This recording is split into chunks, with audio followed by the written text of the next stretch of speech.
All right, everybody. Just a real quick video tonight. I was actually at work when this was announced on my Facebook.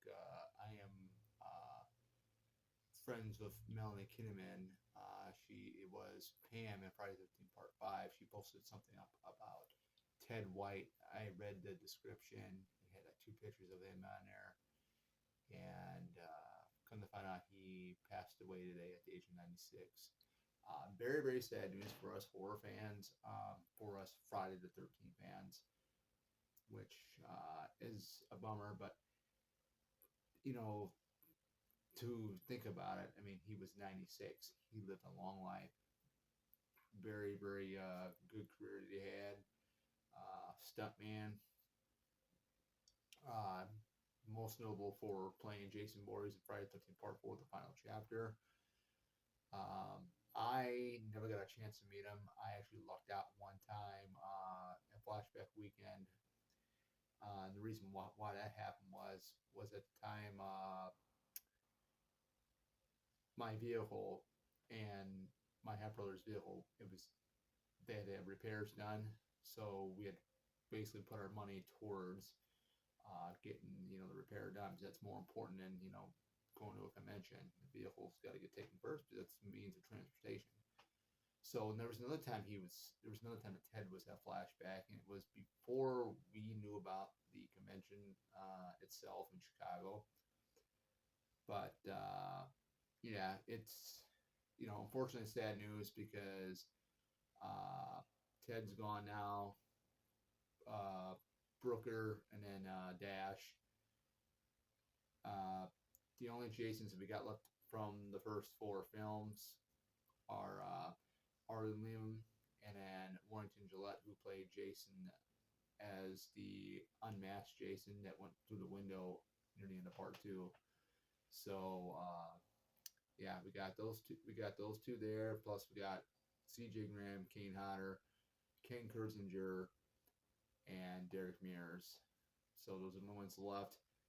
Three of the best are gone. We got a couple of the other guys still left alive yet.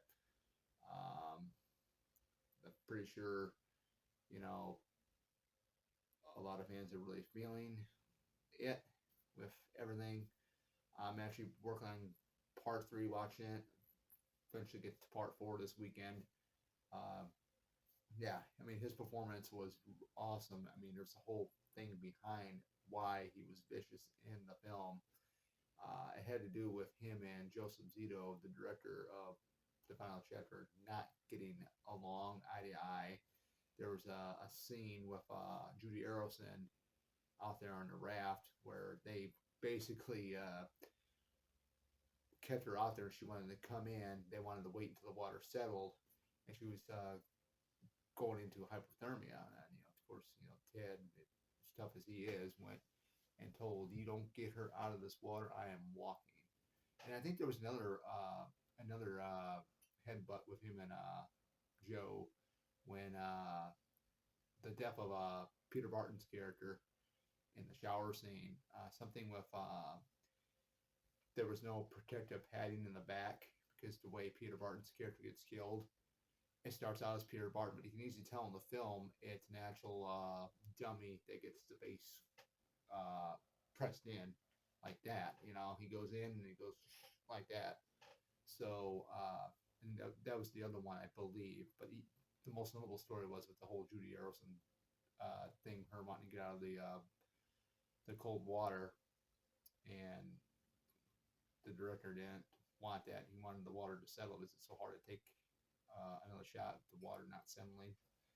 But I mean, it was freezing cold out there. I can't remember what month they were filming in, but it's just it is what it is. And of course, if that was me, I'd be saying the same thing. Hey, you don't get her out of this water, screw your movie. I'm done. I'm not gonna end up having somebody's life being lost because of your stupid uh, idea of keeping her in while the water settles and it's freezing cold out. But yeah, I mean, all the things I've heard about him, was really, really good for some of the YouTubers that have actually met him. Said he was really down to earth and everything else. And he's old style, just tough as nails, and everything else. So, yeah, I mean, it's just, I was lucky enough to meet Ted. I was lucky enough to meet Steve Dash before he died. So that's really, really cool. But yeah, just wanted to come on here and just talk about Ted White and basically say, he was one of my favorite Jasons, and he's what made Jason scary. You thought Brooker and Dash were scary. Ted, I think, was the most scariest of all of them. You know. But other than that, that is it. And you guys have a great rest of your night. It's actually 1 o'clock in the morning, or not 1 o'clock in the morning. A little after 12 here, so I gotta get going. Gotta get up early, and we'll see me back here probably tomorrow with another video. Actually, you guys are going to see me back here tomorrow with another video. You wanna know why? Because we're gonna do our continue on with our remix versus original. So next up on the list is gonna be The Fog. Take care, guys.